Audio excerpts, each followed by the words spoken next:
Welcome, my dear students.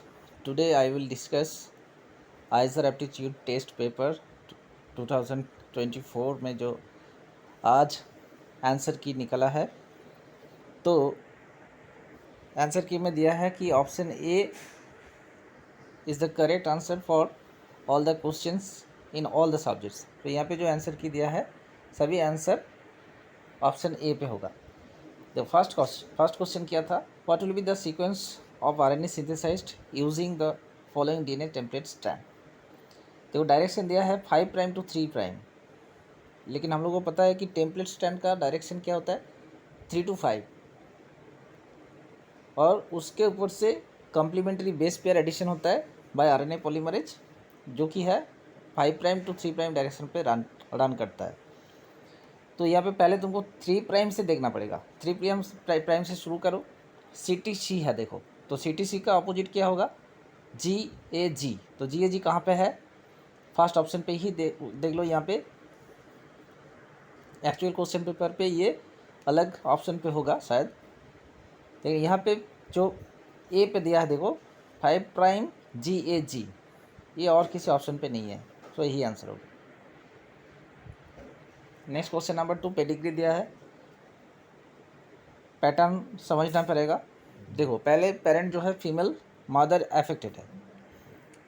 Affected है और उसका 2 चाइल्ड, एक मेल एक फीमेल, इक्वली अफेक्टेड है। उसके बाद फीमेल का शादी हुआ है, देन अगेन मेल फीमेल दोनों ही अफेक्टेड, और सेकेंड जो मेल चाइल्ड है जब अफेक्टेड था उसका भी शादी हुआ है और एक फीमेल अफेक्टेड है। देखो ये एक्स लिंक्ड अगर रिसेसिव होगा तो क्या होगा? Recessive disorder naturally males are affected, so यहाँ पे मेल फीमेल दोनों ही अफेक्टेड है। ऑटोसोमल अगर होगा तो क्या होगा? ऑटोसोमल में मेल फीमेल दोनों ही होता है अफेक्टेड, लेकिन नेचुरली रूल क्या बोलता है? Autosomal recessive disease parental generation में जनरली एक्सप्रेस नहीं होता है, लेकिन नेक्स्ट जनरेशन जो चाइल्ड फर्स्ट जनरेशन में होता है उसमें एक्सप्रेस हो जाता है। तो यहाँ पे तो पेरेंटल जनरेशन में ही अफेक्टेड है, फिर चिल्ड्रेन का जो जनरेशन है वो भी अफेक्टेड है।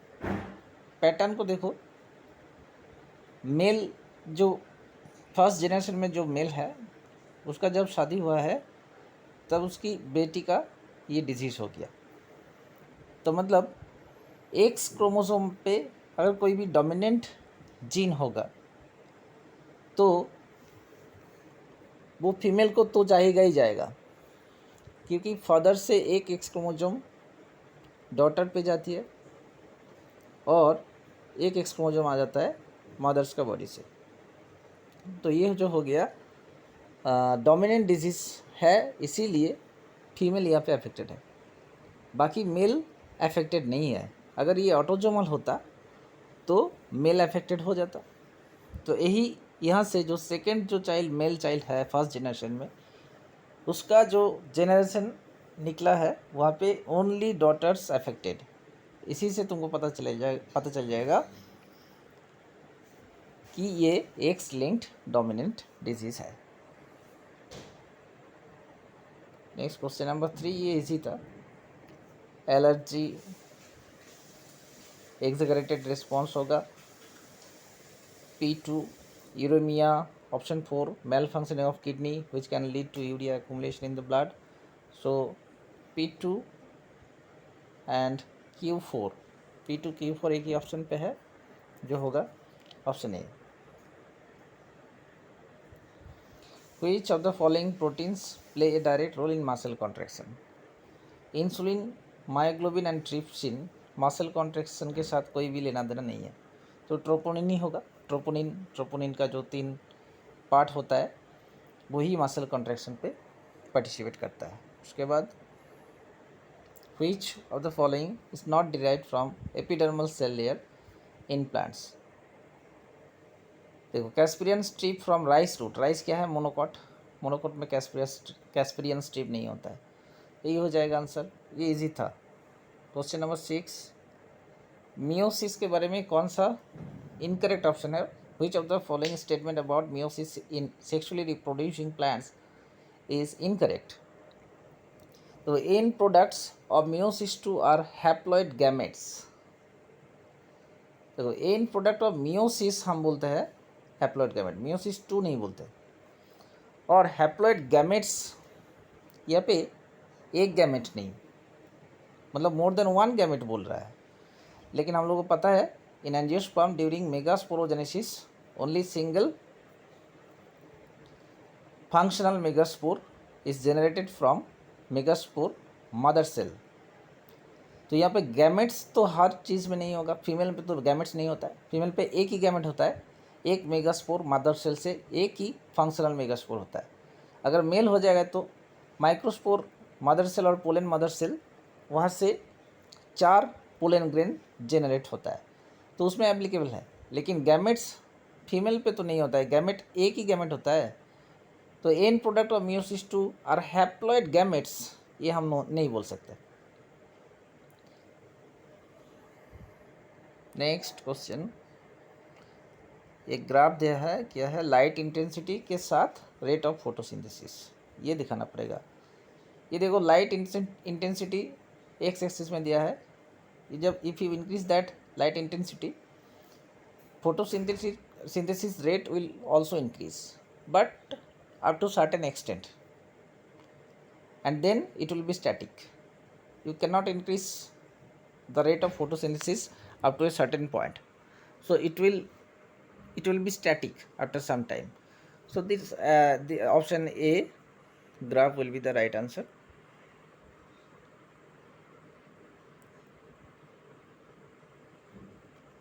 ये क्वेश्चन नंबर 8 पे एक मैचिंग था, ये भी इजी था। सक्सिनेट डिहाइड्रोजन हम लोगों को पता है इलेक्ट्रॉन ट्रांसपोर्ट सिस्टम जो है इनर माइटोकॉन्ड्रियल मेम्ब्रेन पे, तो वो होगा P2। पायरुवेट P2 एक ही ऑप्शन पे है शायद, हाँ P2 एक ही ऑप्शन पे था, तो हो गया। नेक्स्ट, यहाँ पे एक स्पेशल टाइप का क्रॉसिंग दिया है, रेसिप्रोकल क्रॉस बोलता है, जहाँ पे मेल फीमेल को चेंज किया जाता है। क्या है? एक प्लांट है P जिसका क्रोमोसोम है डिप्लॉइड कंडीशन में 20 एंड Q का 30, तो दोनों को रेसिप्रोकल दो क्रॉस किया है यहाँ पे।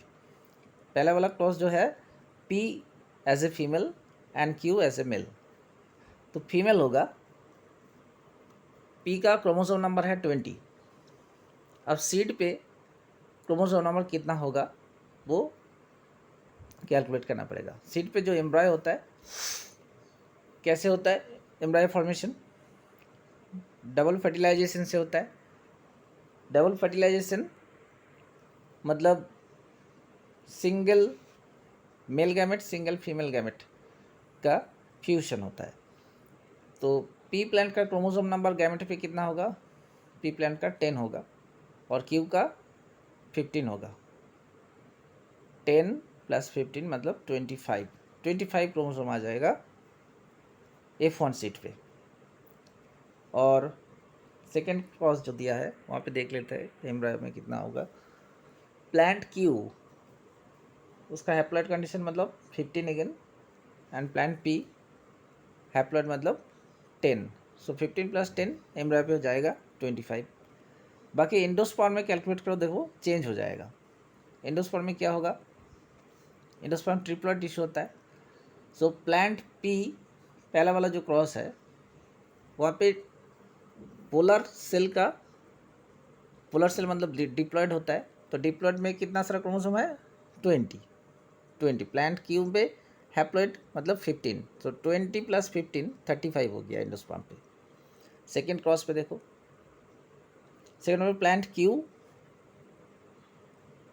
डिप्लॉयड कंडीशन 30 और इसमें होगा 10 मतलब 40, तो एंडोस्पर्म में सेकेंड क्रॉस में 40 क्रोमोसोम आ जाएगा और यहाँ पे आ जाएगा 35, तो इक्वल तो नहीं हुआ। क्वेश्चन पे बोला है which of the following seed tissue from both F1 seed that is R and S will have the same chromosome number. So embryo ही होगा आंसर, एंडोस्पर्म में नहीं मिल रहा है। सीड कोड में भी नहीं होगा, सीड कोड में फीमेल में कितना होगा पहले वाला केस में फीमेल पे डिप्लॉयड ही होगा 20, और plant Q sorry female plant को ही पकड़ना पड़ेगा तुमको। प्लांट पी में 20 है तो सीड कोड में 20 होगा, और नेक्स्ट वाला 30 हो जाएगा, फिर से इक्वल नहीं हो रहा है। नेक्स्ट एंडोस्पर्म में तो नहीं होगा, सो ऑप्शन ए जो दिया है आंसर एम्ब्रायो, ओनली एम्ब्रायो ही होगा। Next question number 10, which of the following is routinely perform to detect typhoid. तो ये वाइडल टेस्ट है, बहुत इजी क्वेश्चन था। 11th, हाँ ये थोड़ा सा डिफिकल्ट था। विच of the following plasmid vector can be used for cloning of A gene with restriction enzyme BAMH1 and E. coli 1 and ampicillin containing nutrient agar for selection। जहाँ पे बोल रहा है कि ऑडी एंड एम्पिसिलिन रेजिस्टेंट जो gene है represent the origin of replication and gene for ampicillin resistance respectively. देखो पहला ये ए वाला ऑप्शन राइट है, क्यू राइट है। ऑडी और एम्पिसिलिन दोनों पोजीशन दे दिया है। अब यहाँ पे इकोराई और बैम एच आई, देखो साइड बाय साइड एक ऐसे जगह पे है जहाँ पे दोनों रीजियन को ही अगर दोनों रेस्ट्रिक्शन एंडोन्यूक्लियस यूज़ करके अगर काट कर देंगे तो एम्पिसिलिन रेजिस्टेंट जीन को कोई भी नुकसान नहीं पहुँचेगा, ऑडी को भी नहीं पहुँचेगा। बीच में एक फ्रैगमेंट हम घुसा सकते हैं। तो इसमें हो गया कि एम्पिसिलिन रेजिस्टेंट जीन जो है ये डिस्टरप्ट नहीं होगा। डिस्टरप्ट नहीं होगा तो हम सिलेक्शन कर लेंगे। अब दूसरा जो पिक्चर है यहाँ पे देखो, एम्पिसिलिन के दोनों साइड से BAMH1 एंड इकोराई दे दिया है। अब दोनों रेस्ट्रिक्शन एंजाइम को हम यूज़ करेंगे एक साथ, तो दोनों पे कट हो जाएगा। एम्पिसिलिन रेजिस्टेंट जो जीन है वो बाहर निकल जाएगा और उसमें क्या घुस जाएगा, हमारा डिजायर्ड फ्रैगमेंट। सो हम सिलेक्शन तो नहीं कर सकते, एम्पिसिलिन रेजिस्टेंट जीन नहीं रहेगा तो सिलेक्शन कैसे करेंगे। तो ये पिक्चर गलत है। एम्पिसिलिन रेजिस्टेंट जीन के दोनों साइड पे दोनों रेस्ट्रिक्शन एंजाइम है, ये पोजीशन गलत है, इस प्लाज्मिड को हम यूज़ नहीं कर सकते। नेक्स्ट ये वाला पिक्चर फिर से वही, एम्पिसिलिन के दोनों साइड में ही है BAMH1 इकोराइस, और ये जो साइड है वहाँ से क्लोज है, लेकिन ये भी डिस्टर्ब कर देगा एम्पिसिलिन रेजिस्टेंस जीन को। और लास्ट वाला पिक्चर ये तो पॉसिबल है ही नहीं, ये ऑडी को डिस्टर्ब कर देगा, तो ऑरिजिन ऑफ रेप्लिकेशन डिस्टर्ब हो गया तो क्लोनिंग रेप्लिकेशन ही नहीं होगा। नेक्स्ट ये क्वेश्चन बहुत अच्छा था, पॉलीमरेज चेन रिएक्शन तो पता ही होगा, एम्प्लीफिकेशन होता है जीन का। 30 साइकिल में 1 बिलियन कॉपी होता है, ये एनसीटी का बुक में भी लिखा है, लेकिन 20 साइकिल में कितना होगा। सो 2⁻20 फॉर्मूला अप्लाई करना पड़ेगा, उसमें 1 मिलियन ही निकलता है, तो 1 मिलियन आंसर होगा।